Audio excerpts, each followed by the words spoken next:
Police से बचाने की लगा रही हैं गुहार, लेकिन पुलिस है कि कान में तेल डाल के किसी बड़े घटना का इंतजार कर रही है।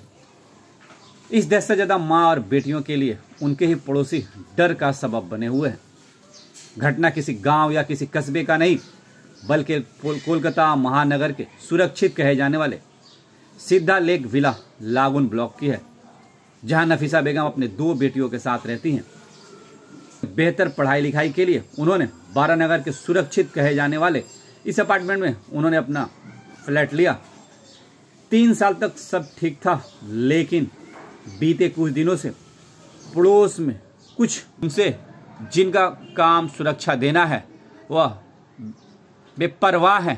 ऐसे में আমার নাম নাফিসা বেগম, আমি সিদ্ধা ইডেন লেক ভিলে লাগুন ব্লকের 1004-এ থাকি।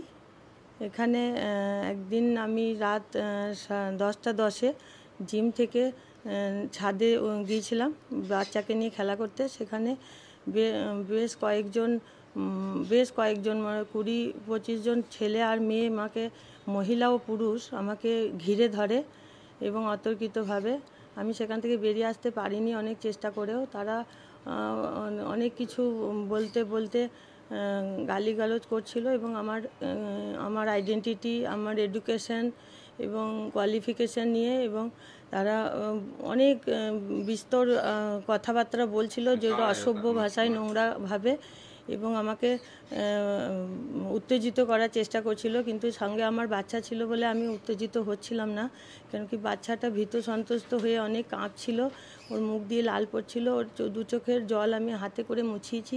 কিন্তু এতগুলো মহিলা এবং পুরুষ সেই বাচ্চাটাকে দেখছিল না। তাদের যে কি বক্তব্য ছিল আমি সেটাই বুঝতে পারছিলাম না। তারা বলতে লিমিট ক্রস করে যখন তারা বলল যে আমি বাংলাদেশি, আমি পাকিস্তানি, আমি টেররিস্ট, কেন কি আমার নাম হচ্ছে নাফিসা বেগম। মেন হচ্ছে আমার সারনেমটা প্রবলেম আমার মনে হচ্ছে, কেন কি এতদিন পর্যন্ত, এই ঘটনার আগে পর্যন্ত ওদেরকেও আমি আমার বন্ধু হিসাবেই জানতাম এবং ওরা আমার বাড়িতেও এসেছে। কোল্ড ড্রিঙ্কস, বিস্কুট এবং বাচ্চাদেরকে আমি চকলেট খাওয়াই। ওদের বাচ্চাদের সাথে আমার ভালো ইন্টিমেট আছে, সব কিছুই ঠিকঠাক। কিন্তু হঠাৎ যে এরকম একটা ঘটনা ঘটে যাবে, তারপর এখন আমার সাথে আর সেরকম কেউ ভালো করে কথাও বলে না, যেন আমি অপরাধী মনে হচ্ছে। বাচ্চাদেরকে নিয়ে লুকালুকি করছে, করছে। কিন্তু আমি আমার বাচ্চার আর আমার সাথে ঘটে যাওয়া এই জঘন্য অপরাধের ভিত্তিতে একটা বরানগর পুলিশ থানায় কেস দায়ের করেছি। কিন্তু ওখানেও স্যাররা আমাকে মানে একটা মহিলা যে ভীত হয়ে কাঁদছে তার এতটুকু নেই। ওখানে যে স্যার আমার পেপারটা সাবমিট করেছে উনি আমাকে ধমকাচ্ছিলেন এমনভাবে, কমিউনাল কেন বলবে। আমি বলতে চাই যে আমি হিন্দু গ্রাম থেকে বিলং করি, I don't know even communal জিনিসটা কি, এটা বুঝতে আমারই 3 দিন সময় লেগেছে। যে আমার এখনও ফেসবুকে ফ্রেন্ড লিস্টে আপনি যান, আমার 108 জনের ওপর ফ্রেন্ড আছে, মুসলিম নেই একটাও বলতে গেলে, মানে আমার বাড়ির এদেরকে বাদ দিয়ে। তো এই সিচুয়েশনটা হঠাৎ করে হয়ে গেছে। আমি তখনও স্যারকে বলেছি যে ওরা পাকিস্তানি, বাংলাদেশি এবং টেররিস্ট বলে আমাকে শেষে মানে প্রভোগ করছিল। ওই দলের গ্রুপের ছেলে মেয়ে মহিলা আমি চিনি না, নাম জানি না, কিন্তু এদের ফ্রন্ট লিডিং করছিল বর্ণালী মণ্ডল আর সর্বাণী শিকদার। এই সর্বাণী শিকদার আমার ব্লকেরই 23 তলায় থাকে, আর বর্ণালী মণ্ডল হচ্ছে আমার হাজব্যান্ডের কালিগ অরুণ মণ্ডলের মিসেস। না, যখন ওরা সুইচ করে গেল এত করার পরে, যে আমি ন্যাশনালিটি নিয়ে সওয়াল করলো, তখন আমি উঠে দাঁড়িয়ে বলেছিলাম যে আর একটা নোংরা কথা বললে তোমার জিপটা টেনে ছিঁড়ে দেবো, আমাকে এখান থেকে ফিরতে হবে আমার মেয়েটাকে নিয়ে। আমার মেন টার্গেট ছিল ওটা। অতটা গ্যাদারকে আমি একটু সরানোর চেষ্টা করছিলাম, যে জাস্ট একটু রাস্তা, একটু ভয় খেয়ে যদি একটু রাস্তা দেয় আমাকে, সেই জন্য আমি উঠে পড়েছি। ওখানে সিকিউরিটি গার্ড, সিদ্ধার সিকিউরিটি ব্যবস্থা প্রচণ্ড পুয়ার। সিকিউরিটি গার্ড দাঁড়িয়ে শুধু তামাশা দেখছে, ইভেন ওর হাতে মোবাইল আছে। আমি বলছি ঠিক আছে, তুমি বয়স্ক মানুষ, চালাতে জানো, তুমি নিচে থেকে আর লোক ডেকে নিয়ে এসো, কোনো আবাসিককে খবর দাও, মেন গেটে গিয়ে আর 2 জন সিকিউরিটি গার্ড নিয়ে এসো। ইভেন কিচ্ছু করেনি, কন্টিনিউ দাঁড়িয়েই ছিল। মানে লাইট তো একটু ছাদে কম, তাহলে আমি সেই রকম মেন্টাল কন্ডিশনে আমার মনে হয় পুরুষদের দিকটা আমি তাকাতে একটু ভয় পাচ্ছিলাম, অত খেয়াল করিনি। কিন্তু ওই যে তরুণদা ভদ্রলোক বিশাল লম্বা চওড়া, ওর সামনে ছিল বলে ভয় লাগছিল খুব। আর ওর পাশে একজন আরও কালো টি শার্ট পরা একজন ভদ্রলোক ছিল, সে উত্তেজিত হয়ে হাতও তোলার চেষ্টা করছিল। আর মেয়েদের সংখ্যা অনেক বেশি ছিল, কারণ আমি মেয়েদের দিকটাই একটু কভার করছিলাম, দেখতে পাচ্ছিলাম। মেয়ে প্রায় আপনার 15-20 জন তো হবেই। তার মধ্যে একটা প্রেগনেন্ট মেয়ে ছিল, যার 9 মাসের প্রেগনেন্সি, অথচ ও কি করে ওখানে দাঁড়িয়ে আছে আমি ভাবতে পারছি না যে, আমি সেইটাই বুঝে উঠতে পারছি না। আমি আসলে ওদের যেসব গ্যাদারিং হয় ওসবের মধ্যে থাকি না। আমার মেন এখানে আসার যেটা উদ্দেশ্য, সেটা হচ্ছে আমার বড় মেয়ের নিটের ক্যান্ডিডেট, আর ওকে ভালো করে মানে ওর এইমসে পড়ার খুব শখ। তাই ওর জন্য আমি এখানে এসেছি, যে ওর মানে বেসটা ভালো পাবে কলকাতায়। আর ও আকাশে 7 পয়েন্টে মেন ব্রাঞ্চে পড়ে, এবং ও 10টা যেটা ওর সানডে ক্লাসে, ও রাত 10টার সময় ফেরে বাড়ি। এবার এইরকম যেখানে সিচুয়েশন, এরপর থেকে আমি কি করে ওকে পারমিশন দেবো আমি ভেবে পাচ্ছি না। আমার বরের হচ্ছে বোকারো থার্মাল পাওয়ার স্টেশন ঝাড়খণ্ডে পোস্টিং, এবং আমি ফোনে সব সময় ওর সাথে পাইও না, অনেক সময় সিগন্যাল প্রবলেম থাকে। হ্যাঁ, আমার মেয়ে ওইটা বড়টা তাও নিজে নিজে কিছুটা করতে পারে, ছোটটার সাথে আমাকে বেশি থাকতে হয়। আর সেই দিন ছাদে ছোটটাই আমার সাথে ছিল। আমি সেই দিনকে রাত্রি যখন ফিরি, আমি 10টা 10 নাগাদ ছাদে এন্ট্রি করেছিলাম, আর এখানে যখন ফিরে আসি তখন 11টা 20 বা 25 হবে। তারপরে আমি আমার ছোটো মেয়েকে বলি যে, বড়টার স্কুলে অ্যানুয়াল এক্সাম চলছে 11-এর, ও পড়ছিল ঘরে। আমি ছোটো মেয়েকে বলি যে, বাবু তুমি চুপ করো, দিদিকে কিছু বলো না, ওর কাল পরীক্ষা আছে, পরীক্ষা দিয়ে আসবে তখন বলবো। তো আমরা দুজনে ওকে বললাম যে, তুই ডিনার করে নিবি, আমরা শুয়ে পড়ছি। তো আমি ওর হাত মুখ ধুয়ে দিয়ে এসি ঘরে ওকে ঘুম পাড়িয়ে দিলাম। কিন্তু অনেকক্ষণ পরে বড় মেয়েও এসে খেয়ে দিয়ে শুয়ে পড়েছে, কিন্তু আমার তো ঘুম আসছে না, এমনি একটু মানে চুপচাপ আছি। কিন্তু তারপরে যখন আমি বললাম, দেখছি যে আমার ছোটো মেয়ে ঘুমায়নি, ফিল করতে পারছি। তো চাদরটা সরিয়ে দিয়ে দেখছি যে ওর চোখগুলো পুরো লাল হয়ে আছে, আর 23-এ এসি চলছে, কিন্তু ও প্রচণ্ড পরিমাণে ঘামছে। আমি পার্থ দত্ত, আমি লাগুন 1006 থাকি, এবং নাফিসা বেগম, নাফিসাকে আমি আমার অনেক ছোট, ওকে আমি আমার বোনের মতোই দেখি। যে কোনো সমস্যা হলে আমার কাছে যায়। আমি সেদিন, আমার এখন পোস্টিং বাইরে, আমি প্রত্যেক ফ্রাইডেতে আসি। তো স্যাটারডে মর্নিংয়ে আমি এসছি ভোর 5টার সময়, আমি রাত্রি বাস ধরে আসি, সকাল 5টার সময় আমি ঘরে ঢুকেছি। তারপরেই আমার কাছে এসে সে প্রায় কেঁদে, মানে দাদা আমায় বাঁচান। তো আমি কোথায় বাস করছি, কোথায় আমি কোথায় আমি ফ্ল্যাট কিনেছি, আমার তখনই মাথায় উঠেছে, কোথায় আমি এটা সোসাইটি, এখানে লেখাপড়া জানা শিক্ষিত লোকজনের সোসাইটি, 25 তলায় থেকে কি মানে তারা তাহলে কি সোসাইটির মধ্যে একটা মহিলা, সে সকালবেলা এসে সে মানে প্রায় আমার কাছে দাদা আমায় বাঁচান, এই কথাটা আমার শুনতে হয়েছে। আমি সেটার তীব্র প্রতিবাদ করেছি, এবং আমি ব্যক্তিগতভাবে আমাদের এখানে সিনিয়র যিনি কথা বললেন, উনি আমাদের সুপলদা, আমাদের তপনদা, এই যে ওনারা বা আমাদের সমীরদা, যারা আছেন সিনিয়র লোক, ওনারা চেষ্টা করেন সবসময় একটা সুস্থ সংস্কৃতি, সুস্থ পরিবেশ বা এরকম এখানে রাখার। কিন্তু এইখানে সোসাইটি কোনো এখন পর্যন্ত ফরমেশন হয়নি, আমরা করতে পারিনি, এটা আমাদের দুর্ভাগ্য। অঘোষিত একটা সোসাইটি এখানে ফরমেশন হয়ে আছে, কিছু লোক আছে যারা এখানে একটা অসামাজিক পরিবেশ বাতাবরণ তৈরি করে যাচ্ছে,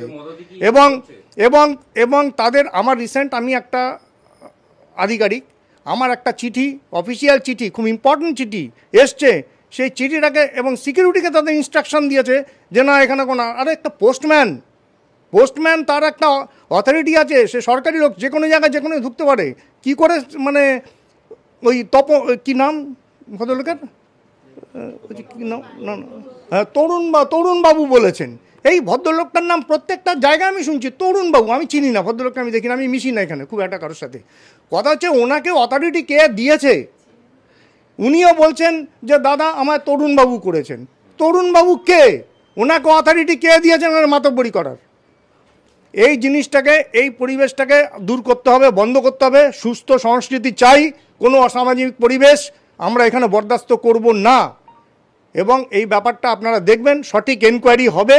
নাফিসা বেগম মানসিকভাবে ভারসাম্যহীন হয়ে পড়েছেন, যদি পরবর্তীকালে কোনো ঘটনা ঘটে তার জন্য কিন্তু আমরা সোসাইটি দায়ী থাকব। সুতরাং অ্যাজ এ সেন্সিবল সিটিজেন আমাদেরকে প্রতিবাদ আমরা করেছি, আমরা পাশে আছি এবং সঠিক এনকোয়ারি হবে এই আশা আমি রাখবো।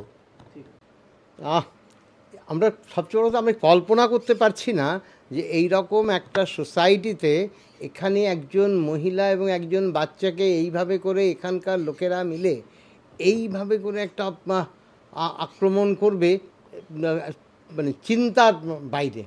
আমার সবচেয়ে দুঃখের কথা, এত বড় একটা ঘটনা জানার পরে পশ্চিমবাংলার পুলিশ এত নির্বিকার কি করে হতে পারে এই নিয়ে কোনো ব্যবস্থা নিল না। এনকোয়ারি, প্রিলিমিনারি এনকোয়ারির পার্টেও পুলিশ আসলো না, পুরোটাকে ইগনোর করছে। এইটা আমাদের কাছে ভয়ানক যন্ত্রণাদায়ক। ঘটনাটা আমরা জানতে পেরেছি কয়েকদিন পরে। ঘটনাটা 27শে ফেব্রুয়ারি হয়েছে, আমরা জানতে পারি 3 তারিখে। তাও উল্টো দিকের বসু মল্লিক উনি আমাদেরকে জানান যে এরকম একটা ঘটনা ঘটেছে, এবং আমরা তখনই বলছি না এই বিষয়টা প্রথম পুলিশে যাওয়ার কথা। এত বড় বিষয়, এটা কোনো মতেই এটাকে অন্য কোনোভাবে এটাকে এড়ানো যাবে না।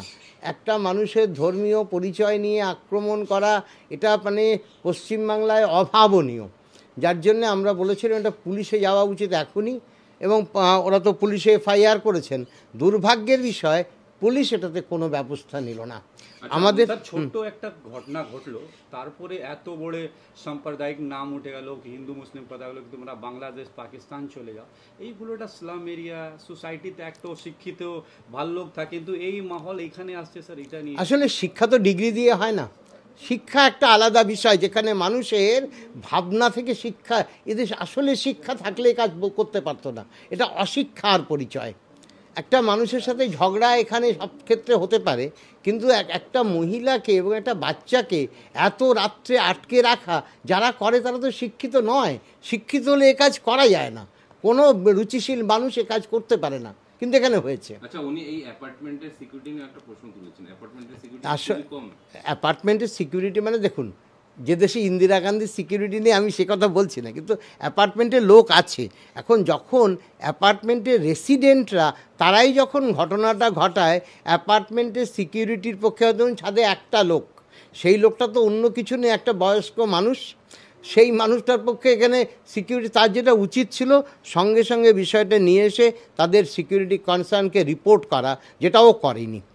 এখানকার ফ্যাসিলিটি যারা আছে অথরিটিদেরকে রিপোর্ট করা যে এরকম একটা ঘটনা ঘটছে, বা নিচে অন্যান্য সিকিউরিটিদেরকে অ্যালার্ট করা এরকম একটা ঘটনা ঘটছে, চলো অন্তত ভদ্রমহিলাকে একটু প্রোটেকশন দিই, অন্তত তাকে নিয়ে বের করে নিয়ে আসার ব্যবস্থা করি, সেটুকুও সিকিউরিটি করেনি। ঠিক সেরকমটা, কারণ ঘটনাটা যতটা আমি শুনেছি ঠিক সেরকম মনে হয়নি। এটা মনে হয়েছে একটা, একে বলে হচ্ছে একসাথে দলে থেকে অন্য মানুষের উপর আক্রমণ করার যে মানসিকতা, সেখান থেকে এটা হয়েছে। দলবদ্ধ কিছু মানুষের, এর মধ্যে কোনো সরাসরি রাজনৈতিক দল বা এরকমভাবে ব্যাপারটা হয়নি। আচ্ছা, এতে আপনাদের কি সিকিউরিটি ওখানে স্ট্যান্ডার্ড ছিল বা সিকিউরিটি প্রবলেম যেটা আপনারা বলছেন, তো এমনিতেই তো সিকিউরিটি নেই, সিকিউরিটি ক্যামেরা মানে না, সিকিউরিটি মানে আমরা সিকিউরিটি নিয়ে খুব একটা নই, যেহেতু বাইরের লোক আসে না। এই ঘটনাটা তো ঘটালো নিজেদের লোকেরা, ফলে ওই আবার বলছি আমি, ওখানে যে লোকটা সিকিউরিটি ছিল সে তো চেনে সবাইকে যে এরা এখানকার রেসিডেন্ট, ফলে সে যে খুব একটা ব্যবস্থা, যদিও তার আরেকটু দায়িত্ব ছিল খবরটা, সিসিটিভি ক্যামেরা আছে। এবার এই ঘটনাটা জানার পরে আমরা এখানকার ফ্যাসিলিটি ম্যানেজারকে বলেছিলাম, তাতে উনি আমাদের প্রথম দিকে দিতে চাননি। ওকে আমরা বলেছি দেখুন এই মামলা যদি হয় তাহলে পরে কিন্তু এটা লাগবে, এবং আপনি যদি এটাকে আজকে ডিস্ট্রয় হতে দেন তাহলে সরাসরি বলবো যে ডিসঅ্যাপিয়ারেন্স করার, এভিডেন্স ডিসঅ্যাপিয়ারেন্স করার চেষ্টা আপনি করেছেন। কারণ উনি আমাদেরকে অ্যাসিওর করেছেন যে না, যদি পুলিশ বলে আমরা দেব, আমি এটাকে প্রিজার্ভ করবো। আমি জানি না সেসব দিক কী করবেন, কারণ তাদের আমাদের ভালো লাগে না, কারণ তারও উচিত ছিল যে মুহূর্তে উনি সিসিটিভিতে দেখলেন যে একটা ক্যাম্পাসের মধ্যে এরকম একটা ঘটনা ঘটেছে, তারও উচিত ছিল পুলিশকে জানিয়ে দেওয়া যে দেখো এরকম একটা ঘটনা ঘটেছে। কিন্তু ফ্যাসিলিটি ম্যানেজার তিনি চুপ করে বসে থাকলেন, আমি তো জানি না, আমাকে তো বলেনি। কিন্তু যখন তাহলে আপনি সিসিটিভি রেখেছেন কেন? যখন তো দেখলেন, অন্তত পরে যখন রিপোর্টেড হলো, অন্তত উনি পারতেন পুলিশকে বলা যদি একটা ঘটনা ঘটে গেছে। আবাসিক হিসেবে আপনাদের সামনে একটা এমন একটা প্রবলেম সামনে আসলো যে একটা মহিলা